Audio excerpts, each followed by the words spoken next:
my sources within the U.S. government believe that it was politically motivated because John Bolton was and is a loud critic of the Trump administration, right or wrong. Let's just start here. Caitlin, you Sure. had the exclusive on this. What happened to John Bolton?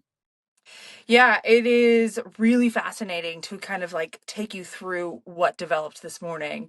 First things first, 7 a.m. Eastern, the FBI knocks on his door and says, "Hey, we have a search warrant." They go through his house, they search for any and all classified documents that they can identify that may have been taken during his time as a national security advisor to Donald Trump during his first term in office.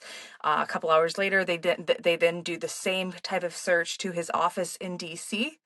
And later, it started to surface through my sources that the original thinking was that it had something to do with his book that he wrote in 2020, The Room Where It Happened, which was challenged by the Trump administration in its first term, under allegations that he had shared national security secrets in that book.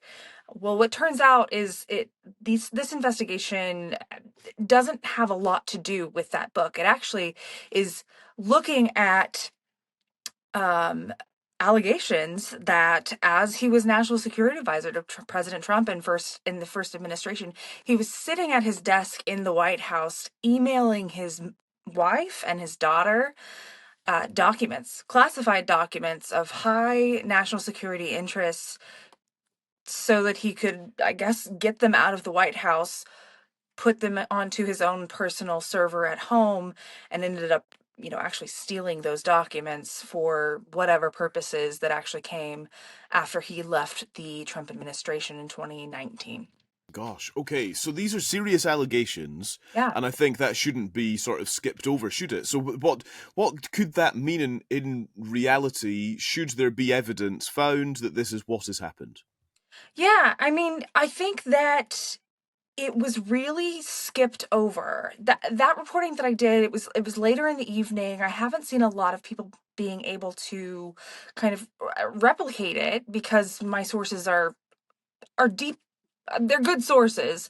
But I think that once the warrant actually comes out and reveals that my reporting is accurate, then we're going to see more scrutiny into this event, because when everybody kind of thought that this was about the book, we all kind of thought, well, these are allegations that have already been put to bed. There was nothing really there to begin with. But now, with this new reporting, it's becoming very clear that if this is all true, if what investigators are telling me is true, this is truly a scandal that we were not even aware of. And I think what will be interesting is to look at why this investigation kind of originally started, why it was, according to my sources, paused during the Biden administration, and then re-upped again once Trump too took over. That's a fascinating part of this as well, the Yeah. timeline then.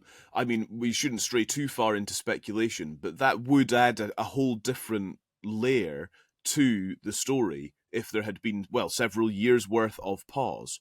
I'm trying to work Right. out what the motivation for that would be, I suppose. Of course. And, and I won't, I, I'm not speculating, but I can tell you what my sources tell me. My sources within the U.S. government believe that it was politically motivated because John Bolton was and is a loud critic of the Trump administration, right or wrong. And my sources within the government now under the Trump administration believe or suspect that the Biden administration kind of froze this investigation while they were in office because one more ex-Trump official out in the public criticizing Donald Trump on a almost daily basis was politically advantageous for the Democrats. That is fascinating, and thank you for your reporting, Caitlin, Of because course. it is fascinating. Have we had any sense of reaction from John Bolton himself at this point? No, we have not heard anything from John Bolton himself. About an hour, maybe two or three into the investigation, we saw a tweet come across his Twitter profile. and it was talking about the war in Ukraine and making suggestions that Donald Trump needed to get harder on Putin. And I certainly read that with interest, but I don't have any indication of whether or not he was actually sitting outside of his house as FBI was raiding his home, tweeting that, or if it was one of those, pre-scheduled tweets, which is, I suspect the latter, but I have no information as to which is actually the truth. Fair enough. This is an intriguing moment then Mhm. for, I suppose, conversation around the motivations of the Trump administration and how this particular incident will be weaponized potentially by both sides. So, Sure. what you're suggesting there, based on your sources, is that there was a political motivation in pausing the investigation. Others will now suggest there's a political motivation in pursuing the investigation. And this is another example of, or the latest example of Trump overreach and President overstretching his power in perhaps one of the most pernicious ways. That this visual of FBI agents raiding a former official's house, I mean, we're all familiar with what that looks like. And that is drama of the highest order when it comes to US politics. You can Yeah. already see the battle lines being Yeah. drawn, I think. No, you're so right. I mean, people are going to make allegations on both sides, and I'm sure there are valid arguments for both sides. But, as you said, we do know what this looks like. Guess how we know what this looks like? When Donald Trump's house himself was raided in Mar-a-Lago in Florida. And I think the president actually had a really interesting moment today in a press conference at the White House. He actually reflected that he knew what it was like, quote unquote, to be raided because that happened to him, and he spoke about how it was disturbing to Melania, the first lady, about how federal investigators went through her drawers and were putting things out of place.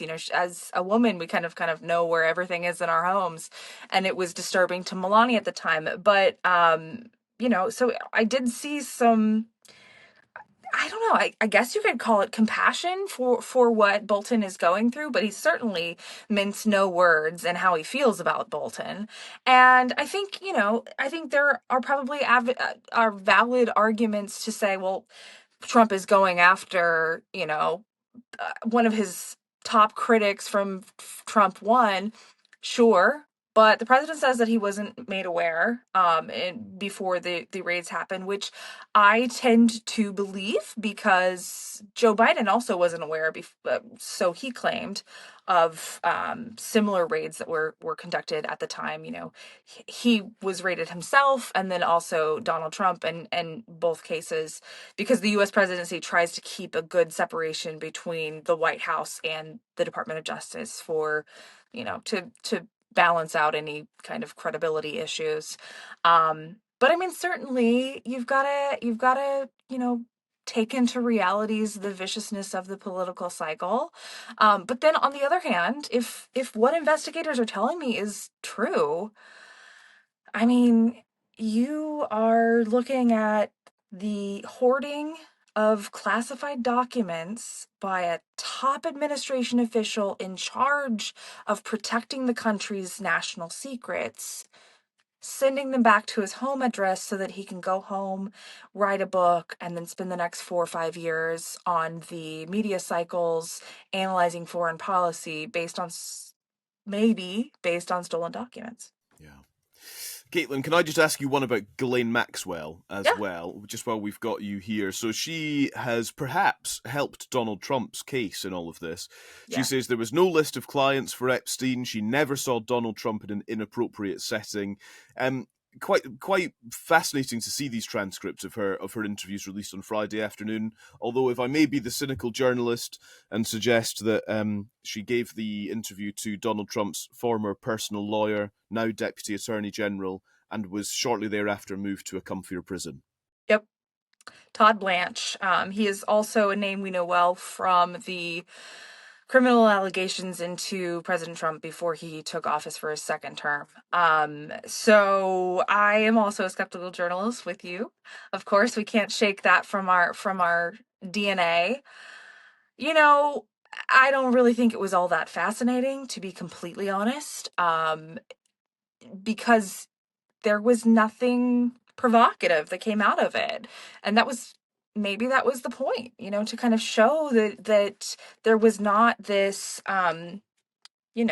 fiery indication of malpractice that was happening behind the scenes. But it has certainly been a huge, portion of controversy for Washington, D.C. And it has split Donald Trump's base between people who are really supportive of him and really interested in this Epstein debacle, and then those who are just like kind of like I'm bored of this, let's move on.